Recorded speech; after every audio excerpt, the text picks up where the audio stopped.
Nicholas Shadrin wasn't your ordinary spy. He was a consummate intelligence professional who had dedicated himself as a double agent to his own detriment. Nicholas George Shadrin was born Nikolai Fedorovich Artamonov in Leningrad, in the Soviet Union in 1922. He lived through the darkest days of World War II, where he experienced the siege of Leningrad, which occurred for over 2 years. He saw death on the streets and casualties everywhere. So he was quite aware of the suffering of his nation. He was trained as a young communist. He joined the Pioneer Organization as a dutiful citizen of the Soviet Union. But throughout his young career, there was also some questions about inconsistencies of a controlled society and issues of liberty. Things that seemed inconsistent, but he thought that the Soviet Union would actually deliver on the needs of the people and eventually help the people on many levels. After joining the Soviet Navy, he received advanced training in nuclear missiles, and at the age of 27, became the youngest destroyer captain in the fleet, stationed in Gdynia in Poland, the youngest historic commander in the Soviet Navy.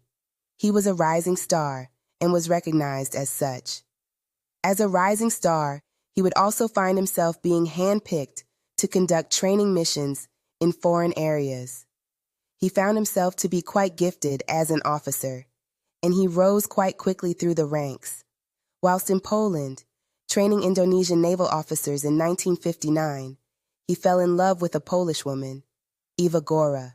With Navy restrictions and Gora's family's anti-communism making marriage impossible, the two defected by commandeering a naval launch to Sweden. He was trusted, so therefore he could come on and off his ship as he wished. He also has at his disposal a small shuttlecraft that he could use as he wished. So, on the fateful night in which he decided to dash for the West, he, his future wife Eva, and an assistant commandeered his shuttlecraft. They sailed throughout the night, till eventually arriving in Sweden. They approached the authorities. They were recognized for whom they were, and they were processed accordingly. They eventually found themselves in the United States, where their lives dramatically changed. On 14 September 1960, Nikolai, who had changed his name to Nicholas, testified before Congress. In his testimony, he spoke about his being raised in the Soviet system and how he was taught to report even on his father if he showed any counter-revolutionary tendencies. He claimed to have known friends that had disappeared in the torture chambers. Not only did he talk about the system and a need to be vigilant against it, he also revealed something strategically significant to the United States, and that was that the Soviets in 1955 had contemplated a first strike capability against the United States. This became headline news throughout the United States, what the Soviet intent was actually, which obviously angered the Soviet authorities. After that, he is employed by the Office of Naval Intelligence. He was a contractor for about 5.5 years. Highly in demand, considered the expert on Soviet Navy. As a high-level defector, he was the go-to person for the American naval experts. Also significant to note was the Cuban Missile Crisis in 1962. Nicholas Shadrin came forward as very clearly stating that the Soviet Union was in no position to challenge the quarantine around Cuba. So Nicholas was a very powerful expertise voice during that entire crisis. Nicholas moved from the Office of Naval Intelligence to become a member of the Defense Intelligence Agency in March of 1966. He worked in the Defense Intelligence Agency, translating documents until 1975. Whilst on a trip in Washington, D.C., he was approached by an officer who was working at the embassy of the Soviet Union. Nicholas Shadrin reported this duly to the DIA authorities, as he understood the implications of being approached by a Soviet officer. At the time, there was an interest in trying to find out how much the Soviet Union had penetrated the American intelligence networks and agencies, so it was urged that he should try to cooperate with the Federal Bureau of Investigation, and he became a double agent for the United States. And for the next years, he would feed low-level doctored information to his Soviet handlers. This he did with the hope of getting clearance in the United States, and his wife also getting a license to practice her profession as a dentist. Unfortunately, in the midst of this, he was compromised during a trip to Canada.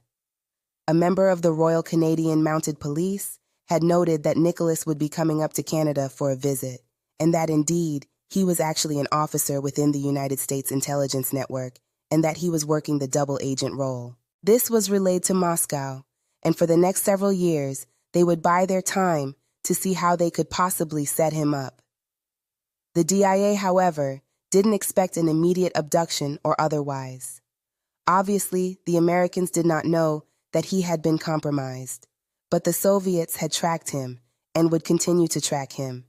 They had urged him to meet his handlers outside the United States, in Canada, for example, and then in Europe. Nicholas Shadrin's KGB handler had directed Nicholas to a meeting that would occur in Vienna, Austria, in December. Nicholas did not suspect anything of danger at the time, as he was not particularly concerned. So he made it a working holiday and took his wife with him. They did some skiing, some shopping, as well as some sightseeing in this beautiful city, Vienna. The first meeting went well. He was very buoyant. He mentioned that things had gone well, but it was important also to note that his wife knew nothing of the espionage involved. On the 20th of December, Ava, now called Blanca, noted a difference in his disposition. He seemed a bit nervous and concerned. He was a bit thoughtful than normal, and almost as a premonition of something not going right. Nicholas gave an index card to Blanca that evening, telling her that, in case anything happened, here's a couple of points of contact, telephone numbers, and names. That note given to Blanca that evening was to be their departure notes, and that was the last time she would see her husband again. Nicholas had proceeded to the Baude Kirche, which is the central cathedral in Vienna.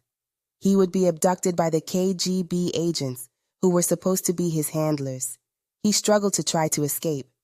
As he struggled, they tried to apply a sedative, but apparently it was a lethal dose, which was far too much to subdue a man of his size. He was a tall, strong man, and he died probably on the Czech border as he was going to be extracted back to Moscow. 7 years later, there was a determination by the intelligence community, particularly DIA, which had to make a decision that his status would change from missing to dead.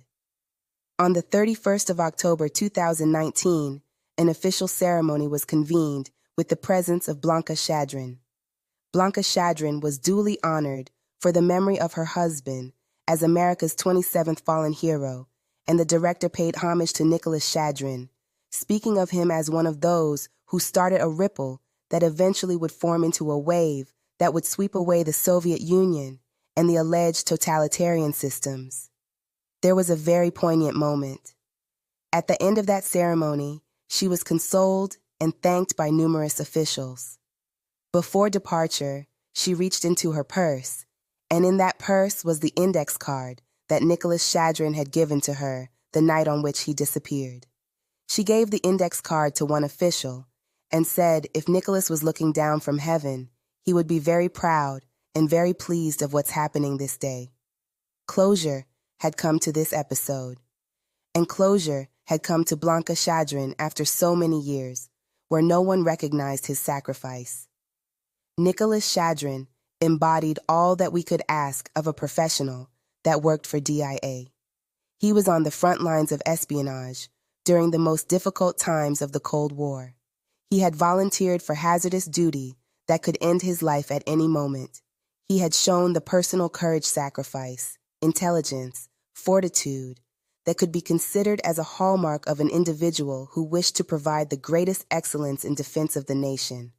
This was the story of the defected Russian who spied as a double agent, but didn't live long to tell his story.